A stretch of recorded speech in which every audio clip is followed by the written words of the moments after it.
नमस्कार दोस्तों, स्वागत है आपका स्वास्थ्य संबंधी इस विशेष कार्यक्रम में। मैं आपको बता दूं, ग्रेनो न्यूज हमेशा स्वास्थ्य जागरूकता के संबंध में कार्यक्रम पेश करता रहता है। आज हम बात कर रहे हैं मंकी पॉक्स की। जी हाँ, वही मंकी पॉक्स जिसका कहर यूरोप, कनाडा, अमेरिका में फैला हुआ है। ये एक तरह का स्मॉल पॉक्स जैसा ही वायरल डिजीज है। भारत में क्या स्थिति है, पूरे विश्व में क्या स्थिति है, ये कितना शरीर पे प्रभाव डाल रहा है और भारत सरकार की क्या गाइडलाइंस है, WHO की क्या गाइडलाइंस है, इसी सब पर हम विस्तृत से चर्चा करेंगे। अभी हमारे साथ मौजूद हैं doctor Amit Gupta, senior diabetologist और director centre for diabetic care. और डॉक्टर गुप्ता, स्वागत है आपका ग्रेनो न्यूज में। तो ये जो मंकी पॉक्स नाम का एक फिर बीमारी पूरे विश्व में ये डरा रहा है, तो इसके बारे में कुछ बताइए। क्या इसका हिस्ट्री है, कहाँ से ये, किस देश से ये ओरिजिनेट हुआ है, और पहले इसकी हिस्ट्री के बारे में चर्चा करते हैं। देखिए, मंकी पॉक्स जो है ये एक तरह की वायरल इलनेस है और ये पहला जो मंकी पॉक्स का केस है एनिमल्स में 1958 में देखा गया था। और इसको मंकी पॉक्स इसलिए बोलते हैं कि पहली बार ये एक रिसर्च ग्रुप, मंकीज़ का जो एक रिसर्च ग्रुप था जिसमें मंकीज़ के ऊपर रिसर्च चल रही थी, तो उसमें इस तरह के इन्फेक्शन को देखा गया था, तो इसलिए इसका नाम, इस इलनेस का नाम मंकी पॉक्स पड़ा। दूसरा जो पहला ह्यूमन केस है, पहला ह्यूमन केस अफ्रीका में रिपोर्ट हुआ था। That was in the year, वो 1970 की बात है। और जब से लेकर के 2003 तक कभी भी ये अफ्रीका के बाहर नहीं देखा गया। 2003 में पहला केस अमेरिका के अंदर देखा गया था, जो कि विश्व का अफ्रीका से पहली बार बाहर कोई केस देखा गया था। अभी रिसेंटली ये देखा गया है कि कुछ यूरोपीय देशों में, यूरोपियन कंट्रीज़ में, इसके अलावा US में भी ऐसे एरियाज़ में जहाँ की अक्सर मंकी पॉक्स नहीं पाया जाता है, वहाँ पे भी मंकी पॉक्स के कुछ केसेस देखे गए। तो इसीलिए एक तरह का ये अलार्म आया, थ्रेट आया कि क्या मंकी पॉक्स भी किसी तरह से फैल रहा है या नहीं फैल रहा है। जहाँ तक भारत की बात है, अभी तक जो भी हमारे पास रिपोर्टेड डेटा है, जो इंडिया अपने नेशनल हेल्थ की वेबसाइट पे है, वहाँ पे अभी तक कोई भी केस अभी मंकी पॉक्स का इंडिया में रिपोर्ट नहीं हुआ है। जी, बात को, इस चर्चा को और आगे बढ़ाते हैं।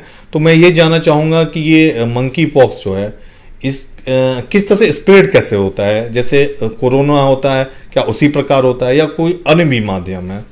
देखिए, मंकी पॉक्स जो है ये एक वायरल इलनेस है। तो ये वायरल इलनेस है और ये यूजुअली रेस्पिरेटरी सिस्टम को अफेक्ट करती है। बच्चों में ये बच्चों को ज़्यादा अफेक्ट करती है, अडल्ट्स को कम अफेक्ट करती है।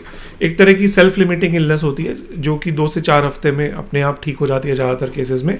लेकिन कई बार मंकी पॉक्स में भी मरीजों को कॉम्प्लिकेशंस हो सकते हैं। जो मुख्य लक्षण होते हैं मंकी पॉक्स की बीमारी के, वो बुखार आना, गले में दर्द होना, लिम्फ नोड्स के ग्लैंड्स का साइज बढ़ जाना। इसके अलावा किसी किसी को बॉडी में दर्द होना, बॉडी एक होना, वीकनेस होना, थकान होना, और इसमें रैशेज निकलते हैं, जैसे कि पुराने टाइम पे स्मॉल पॉक्स के अंदर निकलते थे या चिकन पॉक्स के टाइम पे चिकन पॉक्स के रैशेज निकलते थे। तो उसी तरह से एक स्पेशल टाइप के रैशेज मरीजों में देखने को मिलते हैं। तो और ये जो रैशेज होते हैं ये भी इन्फेक्टिव होते हैं।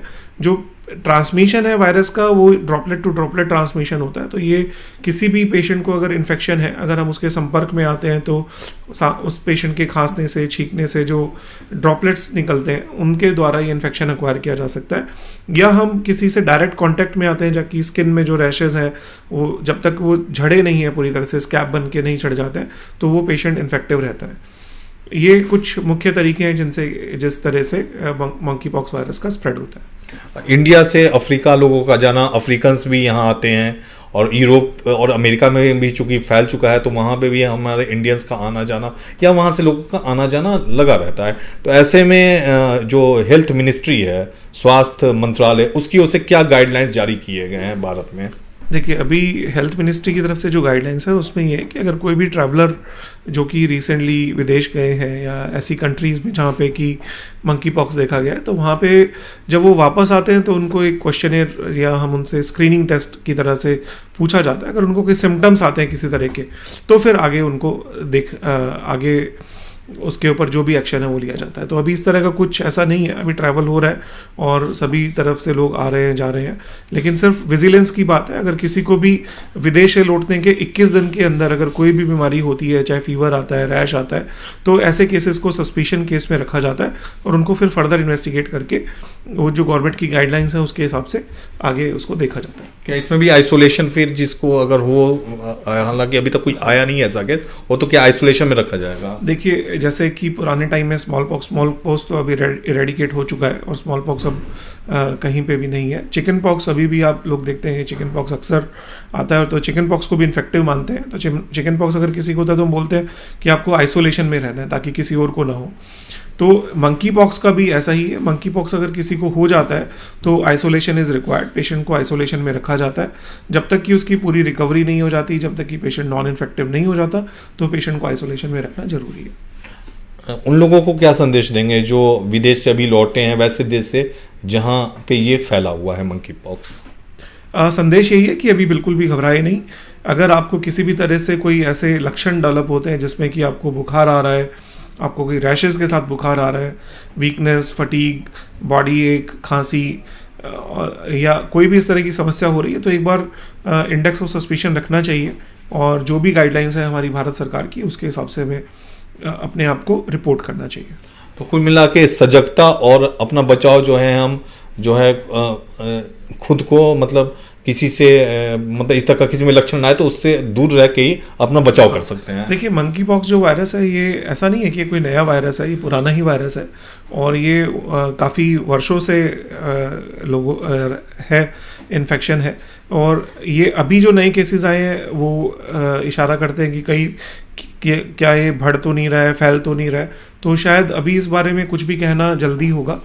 आने वाले समय में शायद हमें बेहतर पता चल सके कि ये किस तरह से रुक कर रहा है, क्या इसके केसेस बढ़ रहे हैं या कुछ आइसोलेटेड जगह पे। WHO ने कुछ कहा है इस पे? WHO का क्या है? अभी WHO ने यही बोला कि विजिलेंट रहने की ज़रूरत है, हमें अलर्ट रहने की ज़रूरत है और अगर कहीं पे भी केसेस बढ़ते हैं तो हमें उन केसेस को ट्रैक करके, ट्रेस करके उनको आइडेंटिफाई करने की ज़रूरत है।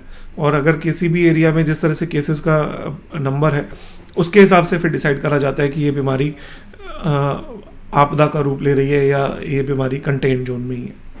तो कुल मिला के बात वही है कि आप जो है अलर्ट रहें, सजग रहें और जो लोग खास करके ऐसे देश से जहाँ पे मंकी पॉक्स फैला हुआ है वो लोग खास करके खुद पे ध्यान दें, अलर्ट रहें। अगर कोई भी ऐसा लक्षण आता है तो तुरंत इसकी जांच कराएं, आइसोलेट करें और जो गाइडलाइंस भारत सरकार के द्वारा जारी किया गया है उसका अनुसरण करें। जो संदेश डॉक्टर अमित गुप्ता ने दिया है उसका अनुसरण करें। फिलहाल इस कार्यक्रम में इतना ही। डॉक्टर साहब, आप हमारे कार्यक्रम में हैं, इसका बहुत बहुत धन्यवाद। धन्यवाद, थैंक यू।